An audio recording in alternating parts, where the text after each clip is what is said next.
Você provavelmente não faz ideia de quão próximas a Rússia e o Alasca realmente são. Bem aqui, no meio do Estreito de Bering, ficam as Ilhas Diomedes.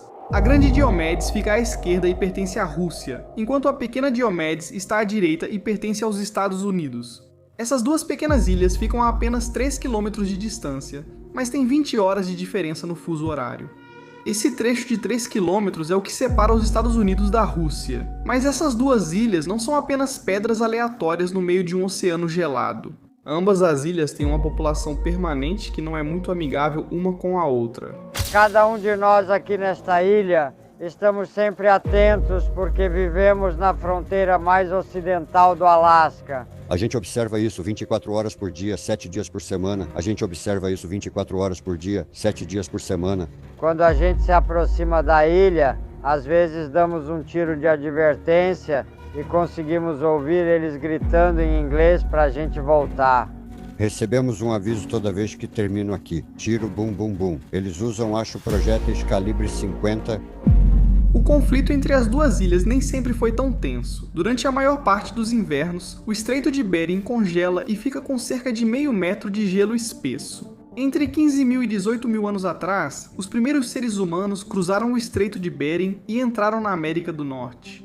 Durante a Era do Gelo, essa estreita faixa de terra era conhecida como Beríngia e serviu como um portal para a América do Norte pela primeira vez. A Beríngia era composta principalmente por terra, já que os níveis dos oceanos eram muito mais baixos, pois grande parte da água do mundo estava armazenada em geleiras. Com o passar do tempo e o aumento gradual das temperaturas, o oceano começou a subir e, eventualmente, tudo o que restou da Beríngia foram duas rochas situadas no Estreito de Bering, agora conhecidas como Ilhas Diomedes. Por milhares de anos, as pessoas ainda atravessavam a ponte de gelo no inverno, indo e voltando entre o que hoje é o Alasca e a Rússia.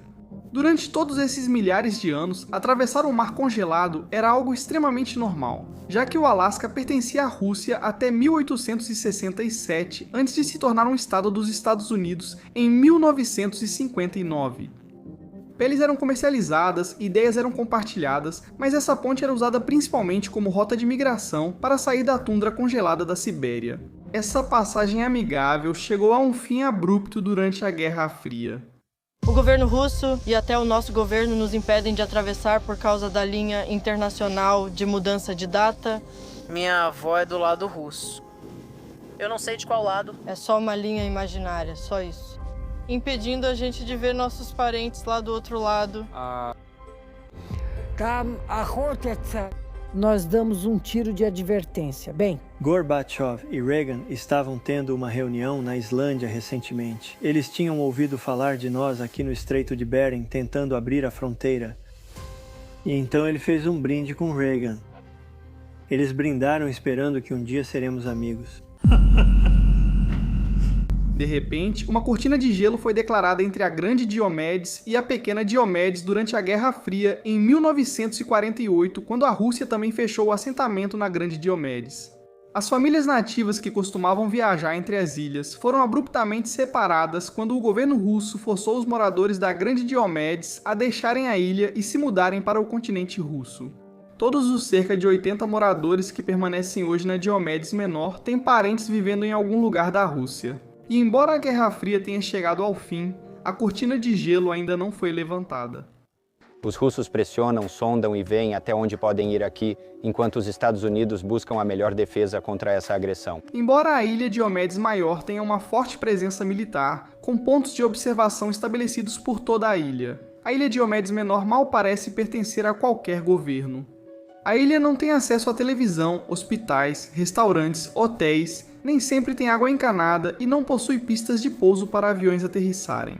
O acesso à ilha Diomedes Menor só é possível de helicóptero, que nem sempre opera por causa do clima severo do Mar de Bering. Nenhum governador dos Estados Unidos jamais visitou a pequena ilha que fica a apenas 3 km da Rússia, apesar de estar frequentemente nas notícias. A ironia de tudo isso é que autoridades do governo dos Estados Unidos vêm propondo uma ponte ou sistema ferroviário ligando a Rússia ao Alasca desde o século XIX. E na verdade, a proposta oficial para uma ferrovia transcontinental foi divulgada há pouco tempo e os detalhes são bastante surpreendentes. Em 1890, o governador do Colorado, William Gilpin, propôs um novo sistema ferroviário mundial para conectar as maiores cidades dos 5 continentes. Seu livro, The Cosmopolitan Railway, imaginava uma ponte ferroviária que conectaria a Rússia e o Alasca no Estreito de Bering. O governador Gilpin não estava só, pois muitos engenheiros achavam mais prático conectar o mundo por ferrovias do que voar. Theodore Roosevelt era um grande defensor do sistema ferroviário através do Estreito de Bering. No entanto, os governantes russos dessa época temiam a possível invasão dos americanos em busca de ouro, caso uma ponte fosse construída. Os russos provavelmente tinham razão, já que um número recorde de americanos estava indo para o Alasca em busca de ouro no início dos anos 1900. E embora os líderes russos permitissem que os nativos viajassem entre o Alasca e a Rússia, essa tolerância terminou no início da Guerra Fria. Avançando para os dias de hoje, em 2022 as coisas estão começando a mudar. No Círculo Ártico, nas linhas de frente voláteis entre Estados Unidos e Rússia, o Ártico é a região mais importante. Apesar de a guerra entre Rússia e Ucrânia parecer distante, as tensões crescem e o aquecimento global faz com que eventos no Círculo Ártico tenham grande impacto para todos. Outras pessoas estão vindo para o Ártico e não gostamos disso. Com o Ártico aquecendo mais rápido que o restante do planeta, a região seguirá ficando azul. Os líderes mundiais estão percebendo isso e estão tomando medidas para estabelecer domínio no Ártico. Em 29 de setembro de 2020, o ex-presidente dos Estados Unidos, Donald Trump, aprovou uma licença para uma ferrovia proposta que conectaria o Alasca ao Canadá. Essa ferrovia de 1.600 milhas começou imediatamente a ser construída, com início em Delta Junction, Alasca, atravessando o interior do Alasca até a província de Yukon, no Canadá, antes de seguir para Fort McMurray, em Alberta, Canadá.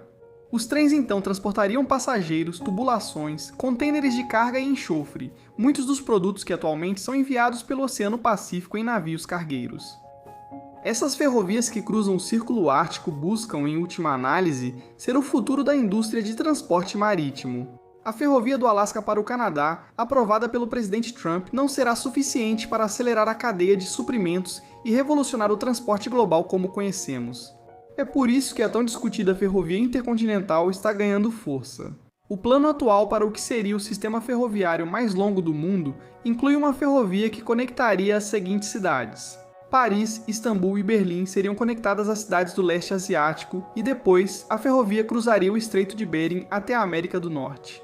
A proposta oficial para o projeto indica uma ferrovia com mais de 8.000 quilômetros de extensão, incluindo um túnel de 100 quilômetros sob o Estreito de Bering, que passa exatamente por baixo das Ilhas Diomedes. A rota da ferrovia intercontinental colocará o Alasca no centro geográfico absoluto do comércio global, já que mais navios de carga e mercadorias trafegam pelo Oceano Pacífico a cada ano do que em qualquer outro lugar do mundo. O transporte por ferrovia não só proporcionaria prazos de entrega mais rápidos do que os navios cargueiros extremamente lentos, mas também reduziria significativamente muitas emissões tóxicas prejudiciais. Só para referência, esses trens da FIC podem operar até 130 km por hora ou 80 milhas por hora, enquanto os navios cargueiros chegam a apenas 43 km por hora ou 27 milhas por hora. Você pode pensar, mas esses trens precisariam ir tão ao norte e depois voltar ao sul que a velocidade poderia ser anulada pela distância, enquanto navios cargueiros viajam em linha reta pelo Pacífico. Bem, você esqueceu que a Terra não é plana, e nós vivemos em um globo. O caminho mais curto dos Estados Unidos até a China é seguir em direção ao Círculo Polar Ártico e depois descer até a China. É por isso que todos os aviões que viajam dos Estados Unidos para países asiáticos sobem em direção ao Ártico, voando pelo norte do Alasca e depois descendo para os países asiáticos para percorrer a distância realmente mais curta. Agora, apesar dos enormes benefícios de uma ferrovia intercontinental, a logística por trás da construção dessa ferrovia não seria barata. A proposta oficial estima que a ferrovia custaria um pouco mais de 100 bilhões de dólares para ser construída. O plano é financiar essa ferrovia com a ajuda de muitos dos países que se beneficiariam dela, como os Estados Unidos, Canadá, Rússia, China e até países europeus. A proposta indica que 100 bilhões de dólares na verdade é uma pechincha, considerando que os ativos da ferrovia continuariam úteis por 100 a 200 anos ou até mais. Reuniões para definir a logística estão acontecendo ativamente em Anchorage e Nome, onde líderes estão tentando receber opiniões dos povos indígenas que vivem nessa região. Os defensores da ferrovia esperam que a ferrovia melhore a vida dos nativos que estão isolados das tecnologias modernas da nossa sociedade atual, como os 80 moradores que vivem na ilha Little Diomed. Se você aprendeu algo, inscreva-se no canal e clique neste vídeo para saber por que existe a cidade mais ao norte do Canadá.